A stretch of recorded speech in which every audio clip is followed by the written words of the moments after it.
ओम शांति। श्री कृष्ण के गुह्य रहस्य के 5वें दिन में आज हम 16 कला संपन्न श्री कृष्ण और 14 कला संपन्न श्री राम के बारे में जानेंगे। 16 कला शब्द को जानने के लिए आप चंद्रमा की कलाओं के ऊपर ध्यान दीजिए कि जैसे पूर्णमासी तक चंद्रमा जितना बढ़ता है उसे कला कहते हैं और पूर्णमासी के दिन चंद्रमा 16 कला संपन्न हो जाता है, यानी संपूर्ण हो जाता है। तो वैसे ही जो आत्माएं 16 कला संपन्न कहलाती हैं, वे अपने पूर्व जन्म में संगम के समय में अपना पुरुषार्थ सर्वश्रेष्ठ पुरुषार्थ परमात्मा सिखाते हैं, उसे वे पूर्ण करती हैं। तो इसलिए वे 16 कला संपन्न कहलाती है। फिर कुछ आत्मा ऐसी भी होती है जो पुरुषार्थ तो करती है लेकिन उनमें कुछ कमी रह जाती है, वह कलयुग के महाविनाश तक संपूर्ण नहीं हो पाती है, इसलिए उन्हें 14 कला संपन्न कहा जाता है। तो जो 16 कला संपन्न आत्माएं होती हैं, वह जो सतयुगी सतोप्रधान दुनिया है उसमें सुख भोगती है और उन्हें सूर्यवंशी भी कहा जाता है, क्योंकि सूर्य का प्रकाश होता है वह सबसे तेज होता है। फिर उसके बाद जो 14 कला संपन्न आत्माएं होती हैं, वह त्रेता की सतो सामान्य सृष्टि पर सुख भोगती है और उन्हें चंद्रवंशी आत्माएं कहा जाता है, क्योंकि सूरज से कम प्रकाश चंद्रमा का होता है और चंद्रमा की स्थिति में ऊंच नीच होती रहती है, लेकिन सूर्य की स्थिति में कभी ऊंच नीच नहीं होती है। तो जैसे कि हमने समझ लिया कि 16 कला संपन्न 14 कला संपन्न के पहले आते हैं। तो आज हम 16 कला संपन्न श्री कृष्ण और 14 कला संपन्न श्री राम के संदर्भ में 3 बातों के ऊपर चर्चा करेंगे। सबसे पहली बात यह आती है कि श्री कृष्ण श्री राम से पूर्व काल में आए थे, क्योंकि अब आप देखिए कि अगर कक्षा में भी कोई बच्चा 100% लाता है और कोई बच्चा 95% लाता है, तो आप क्या 95% को पहला स्थान देंगे या 100% को पहला स्थान देंगे? संभव ही आप 100% को ही पहला स्थान देंगे। तो हम ये गलती श्री कृष्ण और श्री राम में क्यों करते हैं? श्री कृष्ण 16 कला संपन्न है, फिर भी उन्हें 14 कला संपन्न श्री राम के बाद बताया है। क्यों? आप देखेंगे कि अधिकतर श्री कृष्ण के बारे में भूले श्री कृष्ण को द्वापर में ले आने से हुई है। तो इससे ये बात सिद्ध होती है कि श्री कृष्ण 16 कला संपन्न थे, इसलिए वे सतयुग में आए थे, और राम 14 कला संपन्न थे, इसलिए वे त्रेता में आए थे। इसलिए तो श्री कृष्ण को सिर्फ एक पत्ते पर, पीपल के एक पत्ते पर बताते हैं, राम को नहीं बताते, क्योंकि श्री कृष्ण ही सृष्टि चक्र में पहले मनुष्य आए थे, पहली आत्मा इस धरती पर कदम रखा था उन्होंने। और अब हम ये तो कहते हैं कि श्री कृष्ण सूर्यवंशी थे, 16 कला संपन्न सूर्यवंशी थे, लेकिन साथ साथ में हम राम को भी सूर्यवंशी कह देते हैं, लेकिन राम सूर्यवंशी नहीं, राम चंद्रवंशी थे। और क्योंकि हम कहते भी हैं रामचंद्र, तो राम चंद्रवंशी थे। तो अब दूसरी बात यह आती है कि राम की तरह कृष्ण भी 2 थे। अब जैसे कि कई लोग ये तो मानते हैं कि राम 2 थे कि कैसे? राम का अर्थ होता है रमणीक, हर्षाने वाला।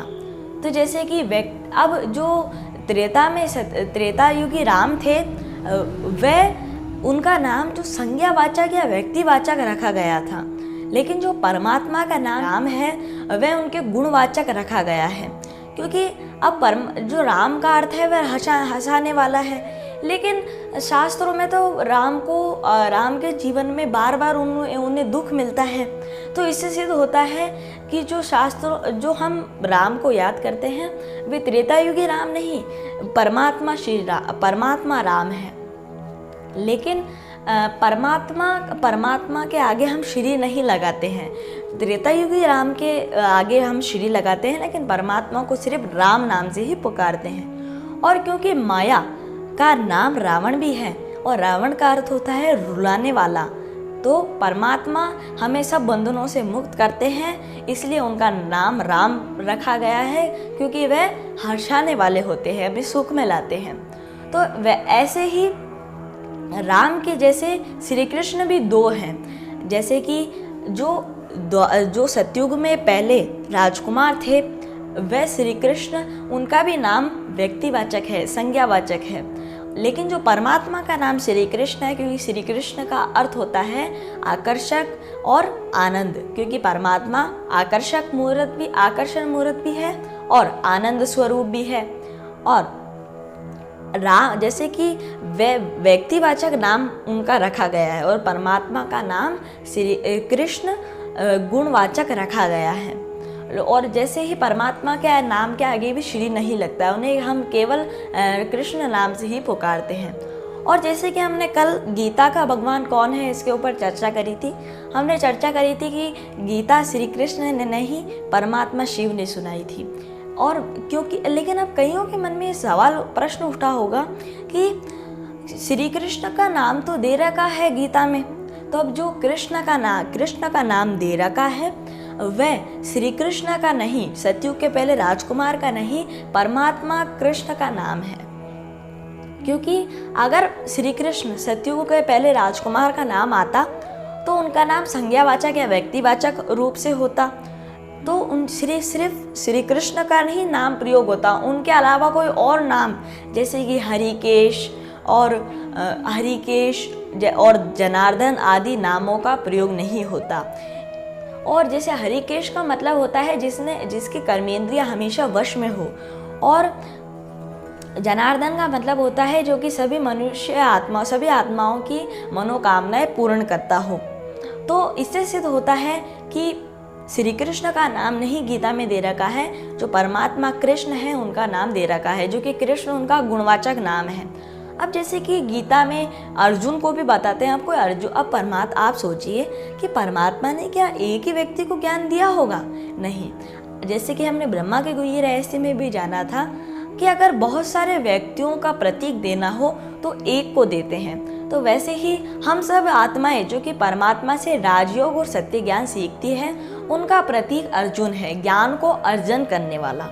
गीता में अगर अर्जुन कोई व्यक्ति होते तो उनके नाम के भी अलावा कोई और नाम प्रयोग नहीं होता, जैसे परंतप या गुड़ाकेश। परंतप का अर्थ होता है जो योग तपस्या करता हो, और गुड़ाकेश का अर्थ होता है जिसने अपनी निद्रा पर विजय पाली हो। तो इससे ये बात और भी पक्की हो जाती है कि श्री कृष्ण का जो नाम है, जो श्री कृष्ण नाम दे रखा है गीता में, वह परमात्मा के लिए प्रयोग किया गया है, कृष्ण के नहीं। क्योंकि अगर कृष्ण के लिए प्रयोग किया जाता तो सिर्फ कृष्ण ही नाम प्रयोग किया जाता, उनके साथ कोई और नाम प्रयोग नहीं किया जाता। और जैसे कि हम भक्ति में भी भक्त परमात्मा को अनेक नामों, गुणवाचक नामों से पुकारते हैं, जैसे दयालु, हे दिन बंधु, सुखदाता, अनेक गुणवाचक नामों से पुकारते हैं, क्योंकि परमात्मा का हर नाम उनके गुण के आधार पर रखा गया है। जैसे परमात्मा का नाम शिव है, तो शिव यानी होता है कल्याणकारी, सारे विश्व का कल्याण करने वाला।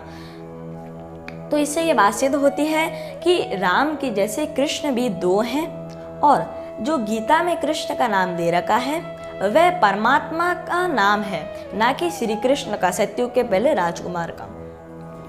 फिर उसके बाद तीसरी बात यह आती है कि अब ये जो 16 कला संपन्न और 14 कला संपन्न की बात है, उसके पीछे उसका वास्तविक भाव क्या है। जैसे कि अब ये जो कलाएं हैं वे परमात्मा के संदर्भ में नहीं है। कई मनुष्य कहते हैं कि परमात्मा 16 कला संपन्न और 14 कला संपन्न थे। अब अगर परमात्मा 16 कला संपन्न होते तो उनमें भी कमी आती, उनमें भी कलाओं की कमी होते होते वे भी आज तमो प्रधान हो जाते। लेकिन जैसे कि हमने परमात्मा के गुह्य रहस्य में भी जाना था कि परमात्मा गुणों में अनंत है, उनके गुण कभी भी खत्म नहीं होते हैं, वे हर चीज में परम है। तो इसलिए इससे सिद्ध होता है कि परमात्मा 16 कला संपन्न नहीं थे। और क्योंकि हम जो नारायण है उन्हें मनुष्यों ने क्या भगवान समझ लिया है। जैसे कि हमने परमात्मा के गुह्य रहस्य में भी जाना था कि जो ब्रह्मा, विष्णु और शंकर हैं, उनके द्वारा परमात्मा स्थापना, पालना और विनाश का कार्य कराते हैं। लेकिन मनुष्यों ने परमात्मा का नाम ही हटा दिया है, सिर्फ उन तीनों देवताओं का नाम ही रख दिया है। क्योंकि हमने ये भी जाना था कि क्यों हटा दिया है परमात्मा का नाम, क्योंकि परमात्मा के पास देह नहीं है। लेकिन इन तीनों देवताओं के पास देह है, इसलिए परमात्मा का नाम भुलाकर इन तीनों के ही भगवान बना दिया है। और श्री नारायण को भगवान बनाने की वजह से मनुष्यों ने समझ लिया है कि नारायण सतयुग के पहले महाराजा थे, जो कि स्वयंवर से पहले श्री कृष्ण थे।